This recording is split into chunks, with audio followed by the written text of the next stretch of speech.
আজকে আমার দিদির আইবুড়ো ভাত আর দিদির সাথে বোনেরও আইবুড়ো ভাত ছিল। তো এখানে দিদি চলে এসছে, আমি দিদিকে রেডি করে দিচ্ছি। রেডি না হয়ে আসার কারণ আছে যে আমাদের এখানে প্রচুর জ্যাম, ঠিক আছে? এত ধুলোবালির মধ্যে রেডি হয়ে গেলে মেকআপ খারাপ হয়ে যাবে, তাই এখানে এসে দিদিকে রেডি করে দিচ্ছি। এদিকে আলপনাও দেওয়া হয়ে গেছে, আমি খাবারও রেডি করে দিয়েছি। এবার দিদি আস্তে আস্তে আসছে রুমে। দেন যেহেতু বলেইছিলাম দুজনকে খাওয়াচ্ছি, দিদি এবং বোনকে, তাই ওদের জন্যই সব কিছু আয়োজন করা হয়েছে। দুজনেই এসে বসে গেছে, এরপর ওরা খাবার খেয়ে বলবে যে কেমন হয়েছে। যাই হোক, এখানে ওরা রিভিউ দিচ্ছিল যে খুব সুন্দর সাজানো হয়েছে সব কিছু আয়োজন, ঠিক আছে?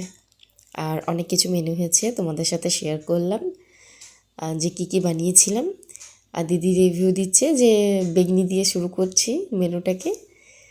তো ভয়েস রেকর্ড দিইনি, কেন কি ওখানে আরও অনেক কিছু টপিকে কথা হয়েছে।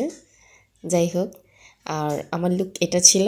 আর কিছু ফটো তোমাদের সাথে শেয়ার করছি, ভালো লাগলে অবশ্যই লাইক, কমেন্ট, শেয়ার, সাবস্ক্রাইব করে দেবেন। দেখতে থাকুন, দিদির বিয়ের ব্লগ।